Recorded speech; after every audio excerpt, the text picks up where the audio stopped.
Imaginez-vous en train de marcher sur le boulevard Saint-Germain un vendredi après-midi. La terrasse du café est pleine.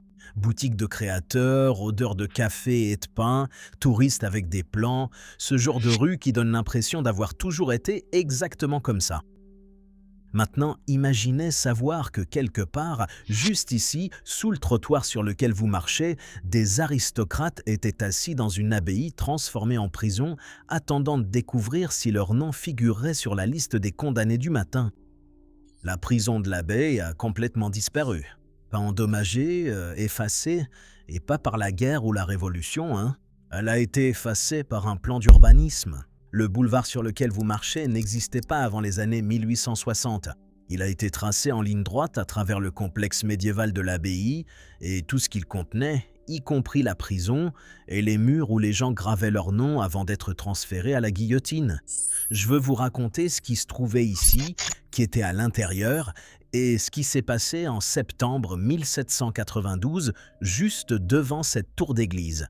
Je veux aussi vous parler d'un prisonnier dont l'histoire est tellement étrange qu'on dirait qu'elle a été inventée. Un nom que vous connaissez et ce qui lui est réellement arrivé. Mais d'abord, regardez le boulevard lui-même, car le boulevard est le premier mensonge.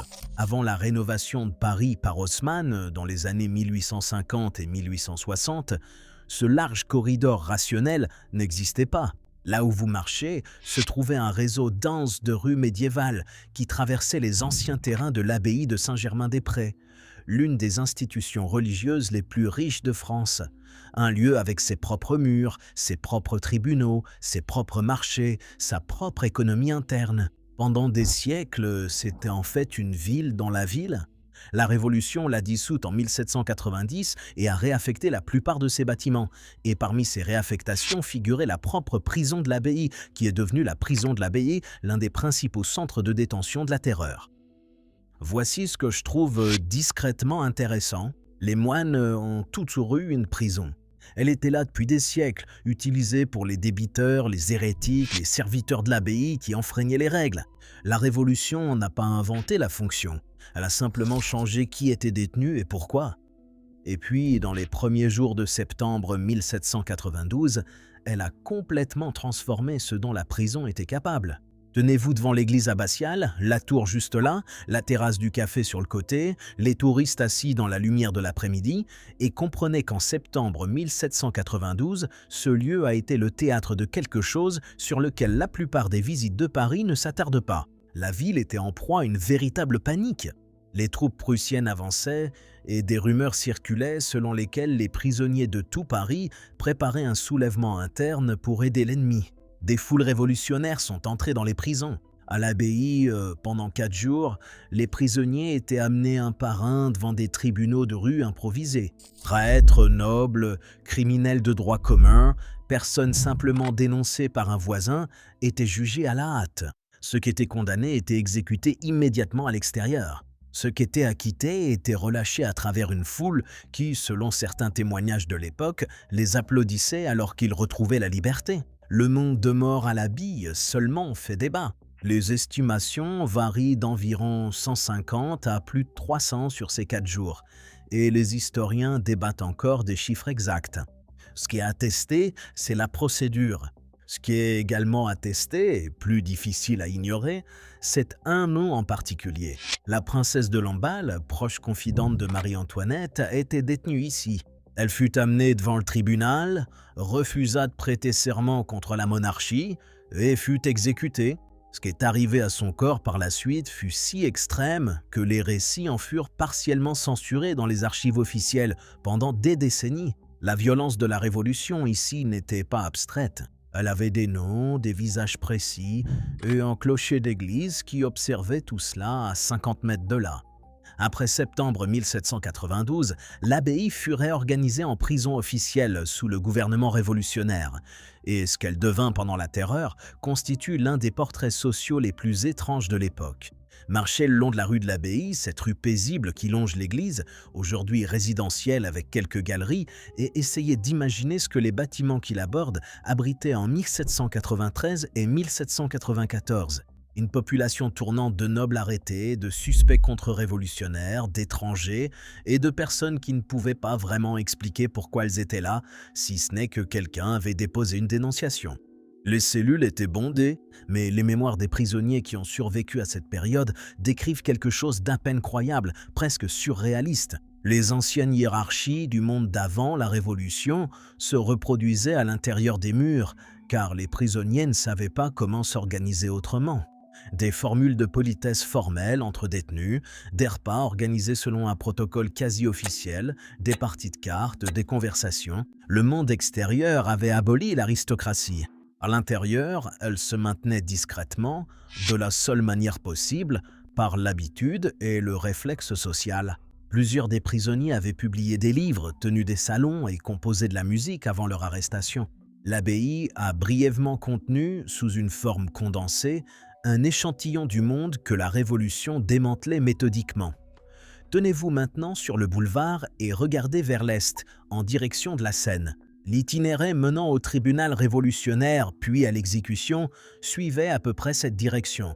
La conciergerie se trouvait de l'autre côté du fleuve et la place de la Révolution s'étendait au-delà. L'abbaye était un nœud dans un réseau de prisons comprenant le Luxembourg, la Force et la conciergerie.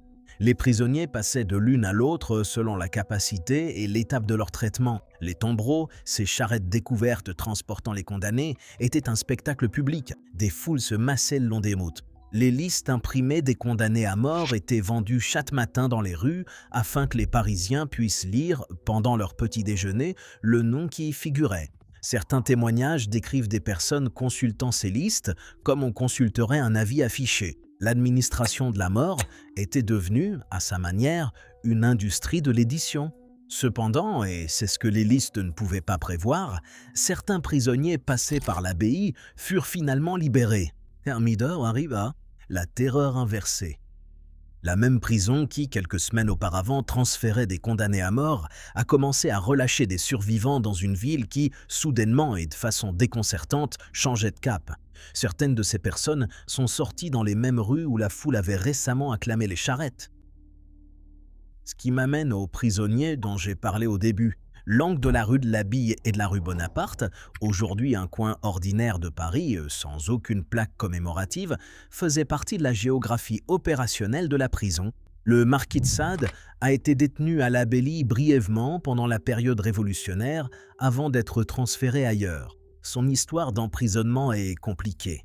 Il avait été emprisonné sous la monarchie pour des raisons qui lui étaient propres, totalement indépendantes de la politique, puis libéré à l'arrivée de la Révolution, dont il s'est montré d'abord enthousiaste. Il voyait sincèrement la Révolution comme la destruction de la structure de pouvoir aristocratique qui l'avait emprisonné. Il fut ensuite de nouveau arrêté à mesure que la terreur s'intensifiait, inscrit sur les listes de transfert, et survécut grâce à un retard administratif qui fit que son nom ne fut pas traité avant que Thermidor ne mette fin au pire des exécutions. Il a survécu en grande partie à cause de dysfonctionnements administratifs et grâce au hasard du calendrier. Il figurait sur les listes, il n'a pas été exécuté. Il a ensuite décrit l'arbitraire du système avec une précision qui s'explique chez quelqu'un qui l'a vu fonctionner de l'intérieur. L'homme qui avait été emprisonné par l'Ancien Régime a failli mourir des mains du nouveau qui l'avait accueilli. Cette ironie est propre à ce bâtiment, à ce coin, à cette rue. Marchez maintenant en direction du jardin du Luxembourg, à quelques minutes d'ici. Vous passez devant le bâtiment du Sénat, le magnifique parc et des gens qui lisent sur les chaises en fer.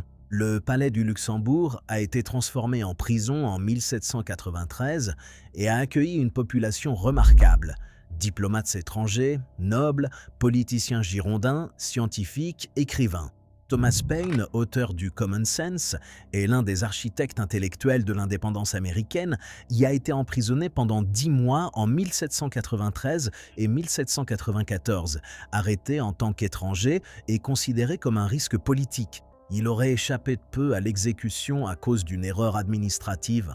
D'après les récits, un marquage de porte a été placé du mauvais côté de sa cellule lors d'une tournée des prisonniers condamnés, et les gardiens sont passés à côté. Il a rédigé une partie de l'Âge de la raison entre ses murs, à la lueur d'une bougie, dans une chambre partagée avec d'autres prisonniers. C'est un texte fondateur de la pensée religieuse des Lumières, rédigé dans une prison révolutionnaire au sein d'un palais qui est aujourd'hui l'un des espaces publics les plus paisibles de Paris. L'abbaye, comme de Luxembourg, ont survécu à Thermidor. Aucun des deux n'a survécu au siècle suivant. Retour sur le boulevard. Juste ici, Haussmann a percé le boulevard Saint-Germain à travers les anciens terrains de l'abbaye dans les années 1850 et 1860 et la démolition des bâtiments de la prison a été totale. Il n'en reste aucune trace. Le boulevard passe exactement à l'endroit où se trouvaient les structures de détention. Il n'y a aucune plaque sur le boulevard pour marquer l'emplacement, aucun repère à l'angle pour rappeler les massacres de septembre. Les terrasses de café occupent aujourd'hui un terrain qui, dans la mémoire vivante de personnes nées au début du 19e siècle, abritait l'une des adresses les plus redoutées de Paris. La prison a été effacée. Haussmann a été explicite quant à ses objectifs, rationaliser la circulation, améliorer l'assainissement et, il l'a aussi clairement affirmé, rendre la guerre des barricades structurellement plus difficile en remplaçant les ruelles médiévales étroites par de larges boulevards impossibles à bloquer facilement. La démolition était fonctionnelle, délibérée et politique. C'était le progrès, mais avec un calcul précis derrière. Le clocher de l'abbaye a survécu. C'est la plus ancienne structure encore debout à Paris, toujours là, toujours visible depuis le boulevard. Tout ce qui l'entourait a été rasé. La tour a vu les massacres, a vu les années de la prison, a vu arriver les équipes d'Haussmann avec leurs instruments et leurs ordres. Elle observe aujourd'hui les terrasses de café. Sous le bitume, les anciennes lignes de fondation du complexe abbatial s'étendent dans des directions que le plan des rues ne suit plus. La ville s'est réorganisée au-dessus d'elle et a oublié de le mentionner.